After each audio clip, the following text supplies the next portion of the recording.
It's Thursday, October 10. In the headlines, the Ministry of Labor and Social Security is warning Jamaicans about a National Assistance Fund scam. Information Minister responds to rumors that some media houses are politically aligned. In business news, we share some tips on how to remain compliant under the Companies Act. And regionally, the Jamaica Stock Exchange's chairman urges Guyana to learn from Jamaica's economic mistakes as it navigates its newfound wealth. In sports, Cricket West Indies changes selection policy for Test, T20 International and ODI cricket. This is the news on PBC Jamaica. I'm Simone Absalom Gale.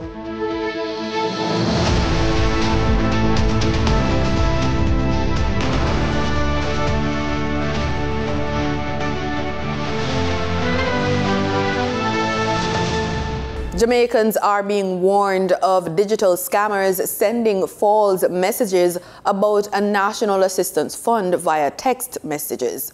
The Ministry of Labor and Social Security, in a media release, says the messages have been encouraging persons to apply online to the fund. However, the ministry says there is no national assistance fund. According to the ministry, quote, "If you receive such a message via SMS, email, or any other medium, please report it to the police immediately."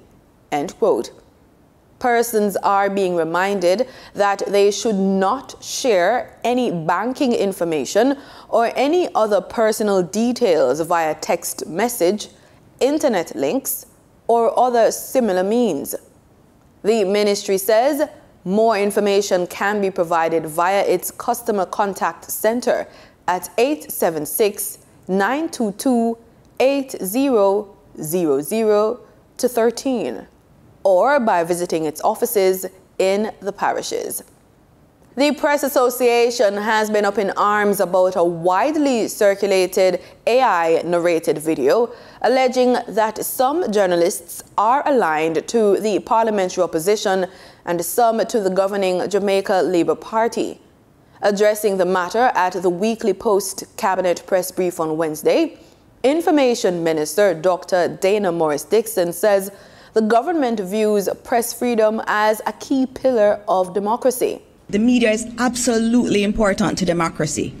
Very, very important. And so we support the media. And when we talked, I know you spoke about attacks on the media. That is never, ever acceptable at all. Never acceptable to attack the media. Dr. Morris-Dixon says previous actions by Prime Minister Dr. Andrew Holness indicate the government's support for the Fourth Estate.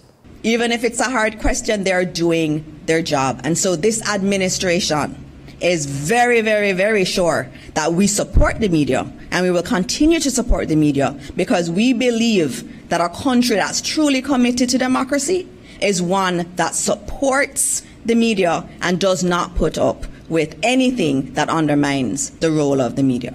She adds that the issue further highlights the need for safeguards in relation to the responsible use of technology and social media. That's an issue. And our Prime Minister has been on the record saying that we have to look at social media and look at what is said and what is posted. And we've seen it exacerbated with AI. And Lieutenant Colonel noted that, technology is a double-edged sword. It's beautiful when used for good, but it can also be used for very negative things. And I think that conversation that our Prime Minister tried to start about the social media and what we say on social media and having accountability about what was said is something that we really do have to look at. Head of Jamaica's Cyber Incident Response Team, JCERT, retired Lieutenant Colonel Godfrey Sterling, is warning that the country has to remain vigilant against cyber attacks. Despite noting a 78% reduction in cyber attacks between January and June this year, he notes that the attacks still count into millions. He gave some details during Wednesday's post-cabinet press brief as part of activities for Cybersecurity Awareness Month. This saw the number of attempted attacks in the first half of 2024, decreasing from just over 19 million last year in the same period of time to just over 4 million this year. We would have ended 2023 with just over 43 million attempted attacks. This year, we're hoping to end under 10 million attacks if the trend continues. He notes that the attacks have become more sophisticated and more targeted, but they are fewer in number. And what it means is that Jamaica has more resources to apply in combating the crime. 1, to the recovery effort. 2, to ensure that the lessons learned are properly shared and implemented in building back. And that also should help to keep the numbers trending down. What you find particularly in Jamaica is that even though we may be a soft target, there is enough expertise being used, even though some persons do it quietly, in order to protect their digital assets. Cybersecurity Awareness Month is being celebrated under the theme, Building Resilience, Securing Our Nation. And the JCERT head says efforts will be made to educate all Jamaicans. If we do that on an individual basis and bring that into the culture of any entity within which we work, including in our homes and our social groups, then what we will find is that it becomes a culture. It shifts the culture of security from one of nonchalance or ignorance to one of a predominantly everyday method of utilizing internet resources. And if we can do that consistently, we will secure our nation. JCERT is a division under the Office of the Prime Minister, established to address matters regarding cyber threats and appropriate responses. Prime Minister Dr. Andrew Holness has highlighted the growing partnership between Jamaica and India, emphasizing its role in fostering new opportunities for growth, development, and cultural exchange. This follows the Prime Minister's recent official visit to the Republic of India, which he updated the House of Representatives on. In his update to members of the lower house, Prime Minister Dr. Holness says the strengthened ties between Jamaica and India are critical as the country navigates an increasingly complex global environment. Mr. Speaker, as a small island developing state, forging global partnerships is essential to Jamaica's development. This official visit to India, the first by a Jamaican Prime Minister, was a resounding success and marks the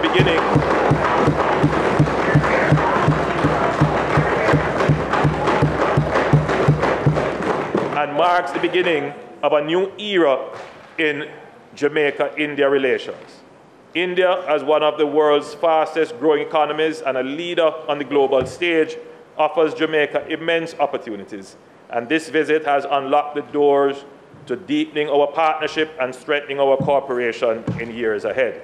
As part of the collaboration, Dr. Holness revealed that young Jamaicans will benefit from expanded training opportunities in technology with a special focus on cybersecurity and artificial intelligence. Our partnerships with India will also result in great training opportunities for our young people in tech, cyber, and artificial intelligence. This is where the jobs of the future will be. This trip has great meaning and value for the average Jamaican. Looking ahead, the Prime Minister emphasized the importance of investing in education and skills development, particularly in science, technology, engineering, and mathematics, STEM, as Jamaica embraces the fourth industrial revolution. As the world moves deeper into the fourth industrial revolution, Jamaica must continue to invest in education and skills development, particularly in STEM. India's expertise in STEM and innovation presents valuable opportunities for collaboration. Discussions focused on opportunities for recruitment and training of STEM teachers, as well as how Jamaica can benefit from India's experience in equipping its workforce with the skills needed for the digital age.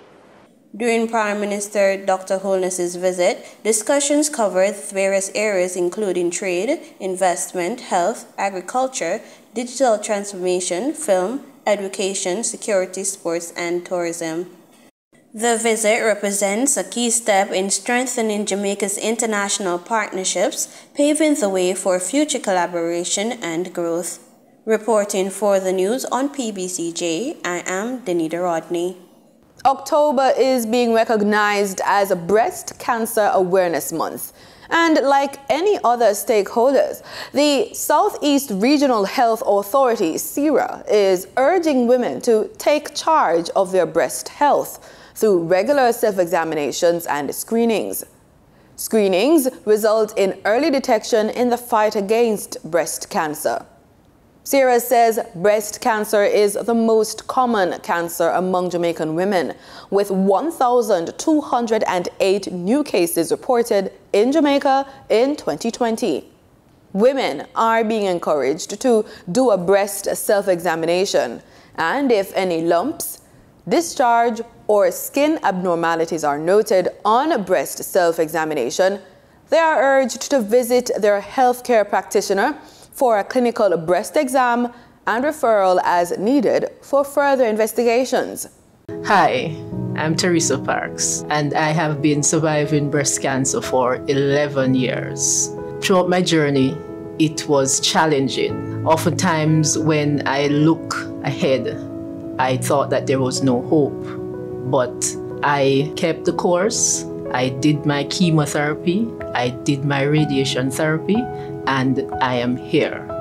Early detection saves lives. Ladies, get screened. You can contact the Jamaica Cancer Society for more information on screening at 16 Lady Musgrave Road in Kingston, or you can email them at jamaica.cancersociety@gmail.com. You can also call them at 876-927-4265. That's 876-927-4265. Time now for the Business Report with Denise Williams.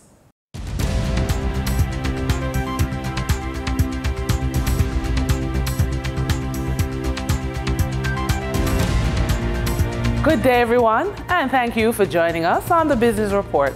I'm Denise Williams, your guide through the latest happenings in the world of business. Harold Davis has been appointed Acting Chief Executive Officer of the Jamaica Business Development Corporation with the departure of longtime CEO Valerie Vieira, who has gone on retirement.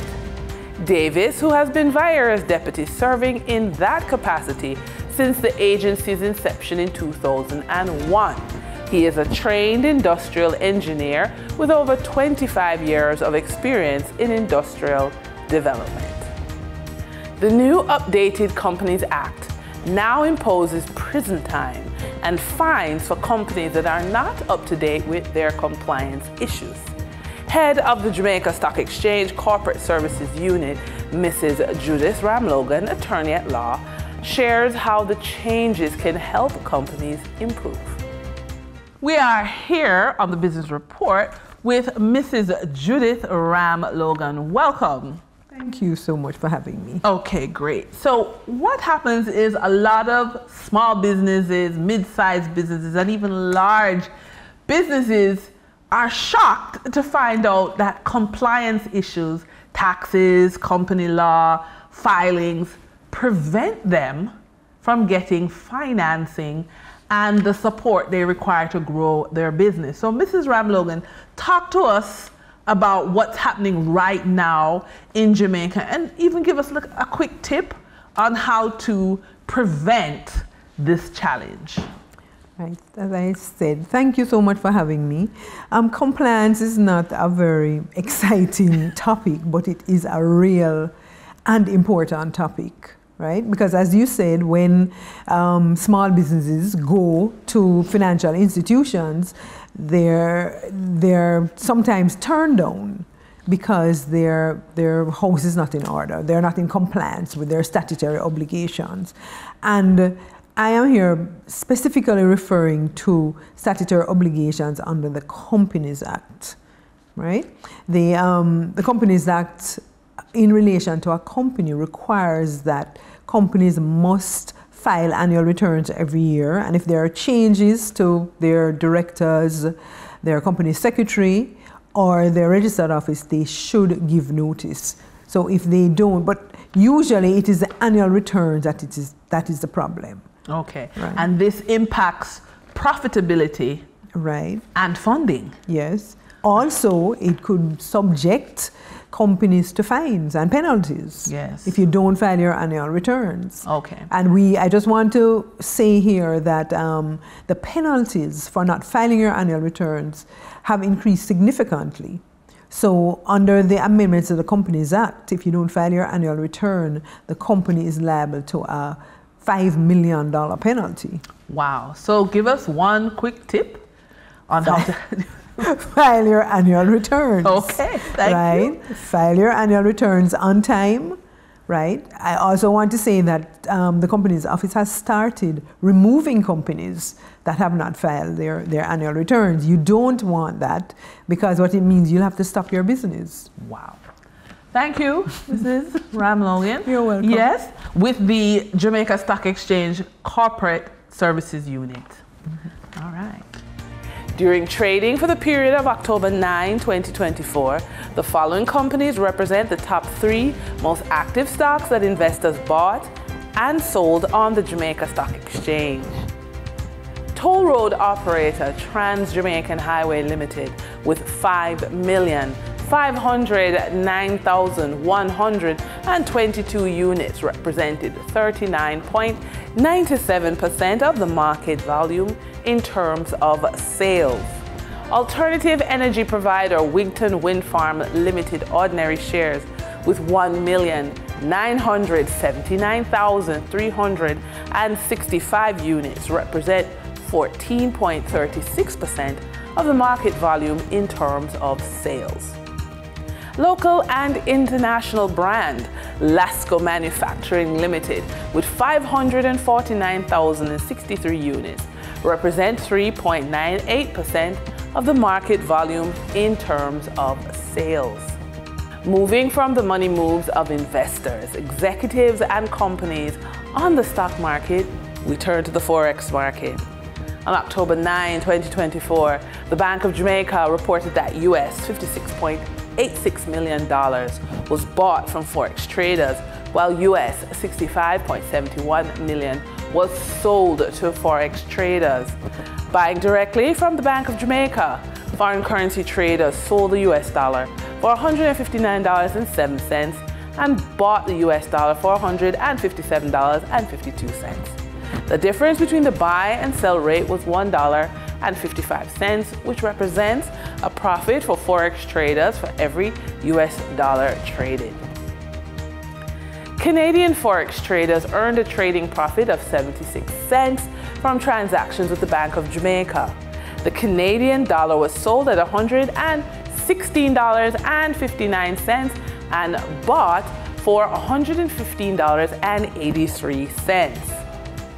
For traders looking at the British pound, they pocketed a profit of $2.19, selling it for $208.75 and buying it for $206.56. For our credit report tip of the day, this is targeted to persons over the age of 45 and feeling stuck, feeling like debt is holding you back from making moves. A lot of persons find at this point in life they've cleared off their debt, but they haven't built a strategy to improve their credit score for greater financial flexibility. So we're going to give you some steps to help you boost your credit worthiness. The first is to negotiate with your creditors. If you're struggling, contact your creditors to negotiate better terms or lower interest rates. It's better to work out an arrangement than miss payments, which hurts your credit. And of course, pay more than the minimum. Paying the minimum keeps you in debt longer, so even small extra payments each month can dramatically reduce your balances over time. And with that, we wrap up today's business report. I'm Denise Williams. Appreciate your company. Stay well informed, stay ahead of the curve. Until our next update, take care. In regional news, Guyana's rapid economic growth took center stage at the second annual Regional Investments and Capital Markets Conference. As the country enjoys newfound oil wealth, the high-stakes discussion brought together top business leaders and policymakers from across the Caribbean.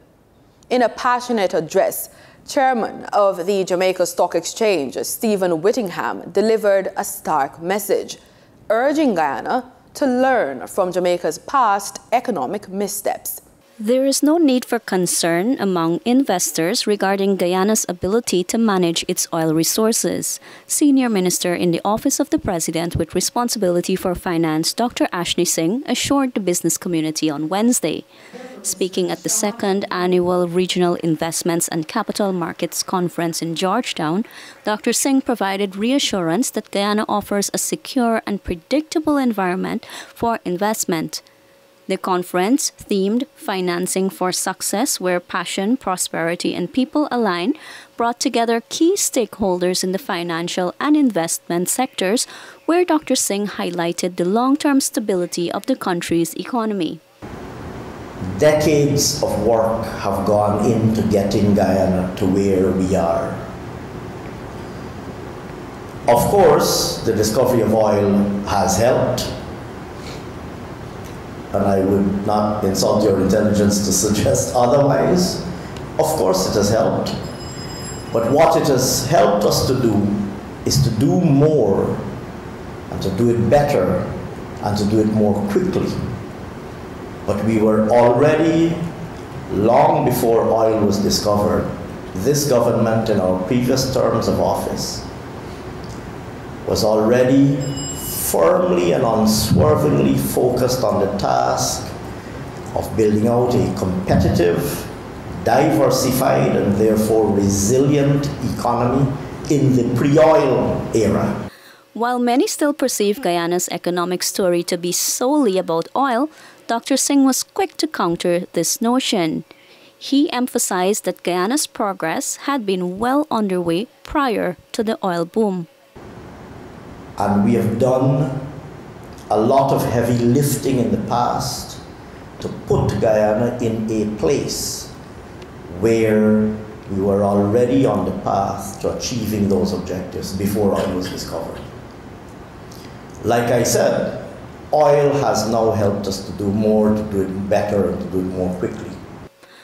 According to Dr. Singh, Guyana's economy has experienced phenomenal growth, expanding at an average of nearly 40% per annum from 2021 to 2023. Looking ahead, he predicted the country would continue to grow at an average rate of nearly 29% per year through the remainder of the decade from 2021 to 2029-2030. In Guyana, the second day of the Jamaica Stock Exchange's second annual Regional Investments and Capital Markets Conference kicked off at the Pegasus Suites in Kingston, Georgetown on Wednesday. Senior Minister Dr. Ashley Singh took the opportunity to reassure the business community of Guyana's strong commitment to its non-oil economy, emphasizing that the country is well prepared for the post-oil future. US $2.5 billion later, the funds from our bauxite levy are gone, leaving our import-dependent economy and very open and vulnerable. So the decisions that we made in the past in Jamaica rocked the foundation of our economic independence, and it has taken us 30 years to recover our balance. Allow me to be presumptuous enough to urge the citizens of the fastest growing economy in the world to be careful not to fall into the similar self-created trap. The former Prime Minister of Jamaica, Michael Manley, he encouraged people like us to form a South-South axis of trade and cultural solidarity. The Jamaican business community is here in Guyana today, decades later, so maybe he was a prophet before his time. But as Guyanese mourn the native-born but quintessential Caribbean man, Sir Sonny Ramphal, I picture his spirit smiling at our joint efforts to stretch the nerves and muscles of the ties of common history and present circumstance that ought to unite us. Ladies and gentlemen, may a new era of commerce between Jamaica and Guyana foster a durable and practical comity. In sports, we put the spotlight on cricket, as in an interesting update of events, Cricket West Indies has admitted to changing their selection eligibility policy regarding Test, T20 internationals and ODI cricket for the West Indies men's teams. TTT's Nasira Mohammed secured the opinions of two of the most trusted names in regional cricket commentary. Cricket analyst Barry Wilkinson believes it was a reckless approach that sees the regional board pandering to the whims and fancy of a group of cricketers and asks for clarification from CWI on the update to the rules. I think it is a reckless approach that could further encourage players to be even less committed to West Indies cricket. A team has to play together, gel together and work together. And if we're going to have structure in our cricket, then we need to improve the first-class competition and have the leading players compete. If the white ball cricketers want to play in leagues when the first-class competition is going on, then let them go ahead. But there's a feeling that these relaxation in rules are being done to accommodate some players who want to have their cake and eat it too, and also tick off Test cricket as a format that they might have played. In January, Shea Hope reportedly turned down touring Australia for a Test tour because correctly he said he has not played any red ball cricket and his preparation has not been up to scratch. Are we saying now that this is the approach going forward? I think we need some clarification. Meanwhile, former Trinidad and Tobago first-class cricketer turned analyst Colin Murray welcomed the move, saying that it will give players who ply their trades in franchise leagues outside of the West Indies a chance to bring their talent back without worry about an eligibility quota. I actually think it's a really good idea that CWI shelved that policy of players must play in domestic tournaments to gain selection on a West Indies team. There are too many good players in and around West Indies cricket that play in franchise leagues, etc. And they're good enough to play all the formats. And you know, when you look at other countries, you have quite a number of players playing all the formats, and they not necessarily play an entire season of county cricket, for example, in England. So, you know, I think it's a great idea. They should judge people not only in domestic competitions but outside. The thing is, they must be playing cricket. I'm not going to pick someone who's just sitting around doing nothing. So if they're playing cricket and they're involved in the franchise leagues, and not only are they playing but doing well, I see no reason why they should not be included in a West Indies team. So I think it's a good idea, you know, to shelve the policy and let's open it up, see if everybody you know, who is good enough to play all the formats, and once they're willing to play for the West Indies, then by all means, give them selection. When asked if this move will make the domestic competitions irrelevant, Murray said the domestic competitions will benefit the fringe players who need that extra exposure to get the required standard for international cricket. I certainly don't think it will make the domestic competitions irrelevant. You still have to have your domestic competitions because you have players on the fringe, you have players that you want to see in a competitive game, and then of course you have the youngsters who are coming up to be given the opportunity to play at domestic level and just to see just how good they are and if they could make the step up. Because if you can't make the step up at domestic level, then you know, then you're not going to really make the step up at international level. So the domestic competition will still be relevant. You know, they've got to ensure that the best of the rest, let me put it like that, would be playing, but more importantly, they would have to look at the emerging players and give them the opportunity to play in domestic competition, and we have to search for new talent. So the domestic competitions certainly will not become irrelevant. Nasira Mohammed, TTT Sport. That's the news on PBCJ. You can follow us on our social media platforms at PBCJamaica. Thanks for watching.